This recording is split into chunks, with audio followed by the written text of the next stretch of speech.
अगर लगातार धमकी मिल रही है मुख्यमंत्री खुद को कई बार, कलेक्टर के ऑफिसर्स को, हाई कोर्ट को,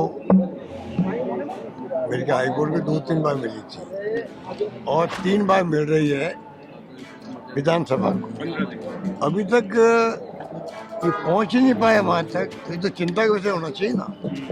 अगर ये पब्लिक सोच रही है, अगर ये जो संवैधानिक संस्थाएं हैं इनके ऊपर अगर वो धमकी देने वाले और हम कुछ नहीं कह पा रही सरकार, तो कल और कोई धमकी मिल गई किसी को तो क्या होगा। तो ये चिंता वाली बात होनी चाहिए सरकार के लिए भी। अगर वो सरकार की एजेंसी फेल है या उनको स्पष्टीकरण देना चाहिए। इन कारणों से हम पकड़ नहीं पा रहे। अब जनता में 2-4-6 महीने हो गए, सचिन पायलट जी को अनुभव हो गया है इस प्रकार की गलती करने का क्या अंजाम होते हैं, ठीक है ना। इसलिए अब वो समझ गए, संभल गए हैं, समझ भी गए, संभल भी गए हैं और मैं उम्मीद करता हूँ अब वो हमें छोड़ के कभी नहीं जाएंगे। अगर लगातार धमकी मिल रही है मुख्यमंत्री खुद को कई बार, कलेक्टर के ऑफिसर्स को, हाई कोर्ट को,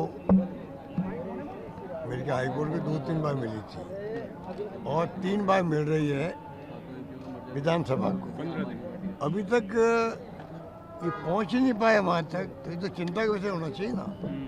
अगर ये पब्लिक सोच रही है, अगर ये जो संवैधानिक संस्थाएं हैं इनके ऊपर अगर वो धमकी देने वाले और हम कुछ नहीं कह पा रही सरकार, तो कल और कोई धमकी मिल गई किसी को तो क्या होगा। तो ये चिंता वाली बात होनी चाहिए सरकार के लिए भी। अगर वो सरकार की एजेंसी फेल है या उनको स्पष्टीकरण देना चाहिए। इन कारणों से हम पकड़ नहीं पा रहे।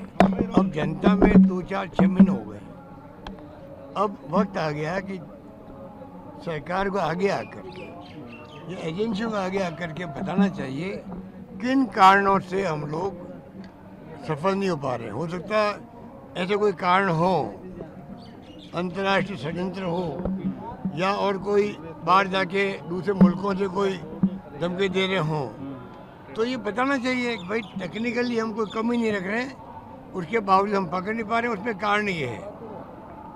और क्या मान सकते हैं, पर चिंता सबको है ये बात। सर लेकिन 7 सांसदों का जिस तरीके से विलय किया गया है, 7 सांसदों का 2 दिन में ही विलय कर दिया। किसने कर दिया? अब बीजेपी के सांसद कहलाएंगे। आम आदमी पार्टी के जो 7 सांसद थे, राज्यसभा सांसद, उनका विलय आज लोग कहाँ कर दिया, किसने किया? राघव चड्ढा सर जो आम आदमी पार्टी थी। अरे भाई समझ गया किसने किया है। सचिवालय ने, राज्यसभा सचिवालय ने।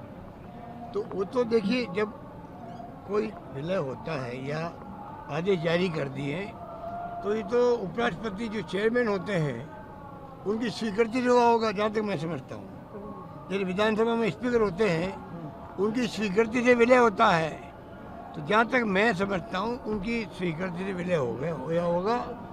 अब अगर कोई जाके पिटीशन देगा कि आपने गलत किया है, तो उनकी ड्यूटी है सुनवाई करने की, और सुनवाई करने के बाद में फिर वो अपना फैसला दे सकते हैं।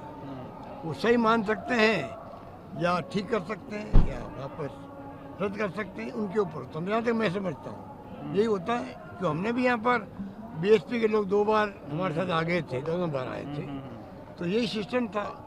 विलय हुआ, स्पीकर ने विलय किए, उसके बाद में नेता जो विरोधी लोग थे वो गए और वो सुनवाई होती रही, 5 साल निकल गए। सर टॉक में बीजेपी की सभा है अभी यहाँ पर, और वो कह रहे हैं वहाँ पे कि भाजपा सारी सीटें जीतने यहाँ पर आई है, और टॉक का जो स्थानीय विधायक है वो बहरूपिया है। बहरूपिया है? राधा मोहन दास जो भाजपा के प्रभारी, उन्होंने कहा कि टोंक का जो स्थानीय विधायक है वो बहरूपिया है, उसकी एक टांग कांग्रेस में रहती है, एक जाने कहाँ रहती है। हम यहाँ पर इसलिए सभा कर रहे हैं कि 4 सीटें जीतेंगे सचिन पायलट के लिए। उनकी दोनों टांगे कांग्रेस में ही है और कांग्रेस में रहेगी। अब उनके भटके आएंगे जो पहले गुमराह करके ले गए मानेसर के अंदर हमारे लोगों को। वो सचिन पायलट जी को अनुभव हो गया है कि इस प्रकार की गलती करने का क्या अंजाम होते हैं, ठीक है ना। इसलिए अब वो समझ गए, संभल गए हैं, समझ भी गए, संभल भी गए हैं और मैं उम्मीद करता हूँ अब वो हमें छोड़ के कभी नहीं जाएंगे। और कुछ कहना मुझे? और हमारी सबकी पूरी पार्टी एकजुट है उनके साथ में।